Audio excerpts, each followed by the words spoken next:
کہ نہج البلاغہ میں امیر المومنین علیہ السلام نے مجتہدین کی مذمت کی ہے کہ یہ بھی اعتراض ہوتا ہے.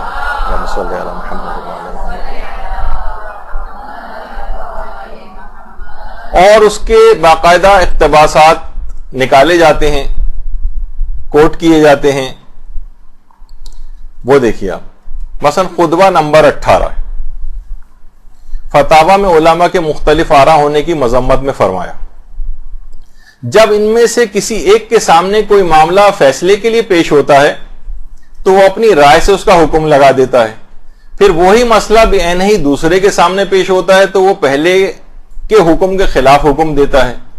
پھر یہ تمام کے تمام قاضی اپنے اس خلیفہ کے پاس جمع ہوتے ہیں جنہوں نے قاضی بنا رکھا ہے، تو وہ سب کی رائےوں کو صحیح قرار دے دیتا ہے، حالانکہ ان کا اللہ ایک ہے، نبی ایک ہے اور کتاب ایک ہے. انہیں غور تو کرنا چاہیے کہ اللہ نے انہیں اختلاف کا حکم دیا تھا اور یہ اختلاف کر کے اس کا حکم بجا لاتے ہیں، بلکہ اس نے تو اختلاف سے منع کیا ہے اور اختلاف کر کے عمدن اس کی نافرمانی کرنا چاہتے ہیں. یا یہ کہ اللہ نے دین کو ادھورا چھوڑ دیا تھا اور اس سے تکمیل کے لیے ہاتھ بٹانے کی لوگ خواہش رکھتے ہیں، یا یہ کہ اللہ کے شریک تھے کہ انہیں اس کے احکام میں دخل دینے کا حق ہو اور اس پر لازم ہے کہ اس پر رضامند رہے، اور اس طرح سے کر کے پھر آگے چل کر اختلاف جو ہے ان کی تفصیل ہے کہ ان کی مذمت کی.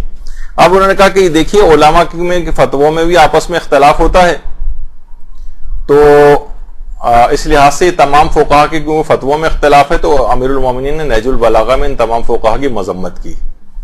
یہ ہے. اچھا، اب آ جائیے نہج البلاغہ کے. دیکھیے جو خطبہ ہے یہ حکام جور کے قاضیوں کی مذمت میں ہے.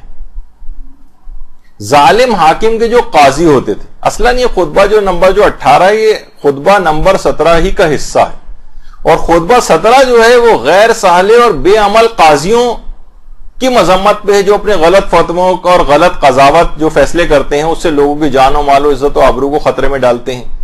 یا امام نے طبعی طور پر اختلاف کی مذمت نہیں کی ہے، بلکہ نص کے مقابلے میں مذمت ہے. نص کے مقابلے میں یعنی واضح قرآن و حدیث کا کوئی حکم موجود ہو، اس کے مقابلے میں یہ لوگ کوئی اپنی رائے والا فیصلہ کریں. اچھا، اب دیکھیے آپ دوبارہ اس کو دیکھیں. جب ان میں سے کسی ایک کے سامنے کوئی معاملہ فیصلے کے لیے پیش ہوتا ہے تو وہ اپنی رائے سے اس کا حکم لگاتا ہے، پھر وہی مسئلہ بعینہ ہی دوسرے کے سامنے پیش ہوتا ہے تو وہ اس پہلے کے والے کے خلاف حکم دیتا ہے. پھر یہ تمام کے تمام قاضی اپنے اس خلیفہ کے پاس جمع ہوتے ہیں جس نے انہوں نے قاضی بنا رکھا ہے. یہ ہمارے فقہا کی بات نہیں ہو رہی، یہ حکام جور کے قاضی ہیں. یعنی قاضی بہت سارے ججز خلیفہ لگاتا ہے نا، تو ایک خلیفہ جب ایک جج نے فیصلہ کر دیا، قاضی نے فیصلہ کر دیا، تو اس کے بعد وہی والا فیصلہ کسی دوسرے قاضی کے پاس گیا، اس نے الگ حکم لگایا. پھر یہ سارے کے سارے قاضی اس خلیفہ کے پاس جمع ہوتے ہیں جس نے انہیں قاضی بنا رکھا ہے. ہمارے کیا علماء کسی خلیفہ کے پاس جمع ہوتے ہیں اس کے بعد جا کر. تو یہ حکام جور کے قاضیوں کے لیے، اور اس زمانے میں بھی دیکھیے بہت ہوتا تھا کہ باقاعدہ جو قاضی تھے وہ بادشاہوں کے پسند اور ناپسند کے مطابق فیصلے کیا کرتے تھے. بادشاہ کو کوئی چیز پسند آ رہی ہے، اکثر محرم عورتوں سے نکاح تک کو جائز قرار دیا. تاریخ کے اندر یہ ملتا نہیں، یعنی بادشاہوں کو کوئی چیز پسند ہے ناپسند ہے اس کے مطابق دین کو ڈھال دیتے تھے. اور تو قرآن و حدیث کے بجائے ابھی بھی ہمیں نظر آتا ہے کہ غیر شیعہ بہت سے فقہا ایسے ہیں کہ جناب ان کے ہاں ہے کہ ہمارے ہاں قرآن، سنت، اجماع اور عقل، 4 چیزوں سے حکم شریعت نکلتا ہے، جبکہ غیر شیعہ مکاتب فکر میں کیا ہے؟ قرآن، سنت، اجماع، قیاس، استحسان، اجماع اہل مدینہ، مسالہ مرسلہ، بہت ساری چیزیں ان کے پاس.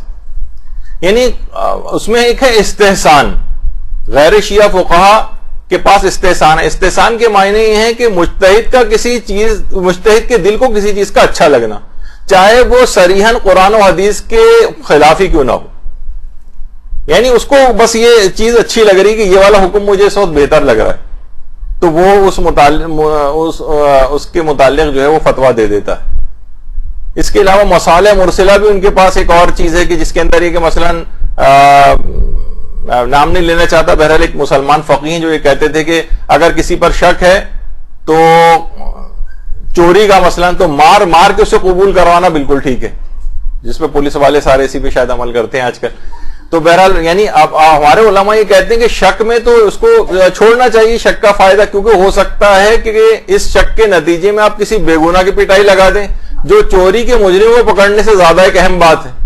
یعنی کہ چوری کا ملزم چاہے نہ پکڑا جائے، لیکن ایک بے گناہ پر چوری کا الزام لگا کے اس کو مار کے قبول کروانا.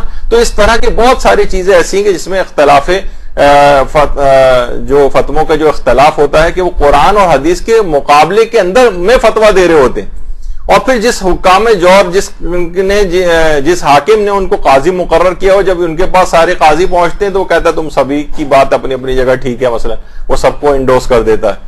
تو یہ نص کے مقابلے میں اگر کوئی شخص اجتہاد کر رہا ہے تو اس کی مذمت میں امیر المومنین نے یہ جملے ارشاد فرمائے ہیں، اور اس میں شیعہ فقہا اس انداز سے اس کا مخاطب نہیں. اور آپ نے خود دیکھا کہ وہ تمام قاضی جمع اپنے خلیفہ کے پاس جمع ہوتے ہیں.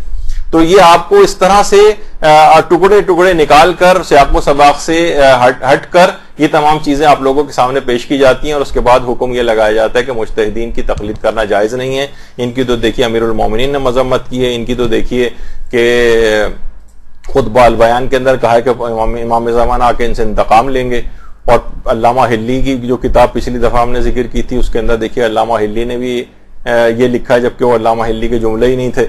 تو آپ نے دیکھا کہ اس طرح کی کتنی جعلی باتیں سیاق و سباق سے کاٹ کر کس انداز سے آپ کے سامنے پیش کی جاتی ہیں، اور اس کے اندر کوئی بھی سب بیس لیس ٹائپ کی باتیں ہیں، یا جس کا سہارا لے کے وہ بات کی گئی، جیسے خطبہ البیان، اس کی بھی آپ نے دیکھ لیا کہ اس کے اندر کتنے خلاف اسلام چیزیں، عقائد، شرکیہ جو ہے کلمات اور بیسیوں ایسی غلطیاں. اگر تمام علماء نے پوری کتابیں لکھی، شاید بیسیوں تو میں نے اس لحاظ سے کہا سینکڑوں شاید غلطیاں اس کے اندر لغوی اعتبار سے ہیں. کچھ تو ایسے الفاظ استعمال ہوئے جو کسی بھی لغت میں پائے نہیں جاتے، یعنی کوئی ایسے ہی منہ سے کوئی چیز نکال دے جسے کسی بھی جگہ کہیں کوئی معنی نہ ہو.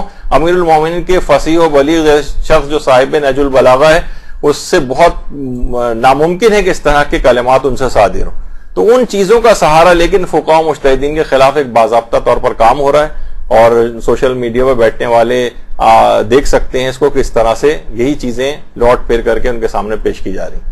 تو انشاءاللہ اب تو خیر ہمارے پاس اتنا وقت نہیں بچا ہے کہ آئندہ کوئی نشست اس پر ہو. انشاءاللہ جو اگلی نشست ہوگی وہ 15 شعبان سے قریب ہوگی، تو امام زمانہ علیہ السلام کے سلسلے میں ہوگی.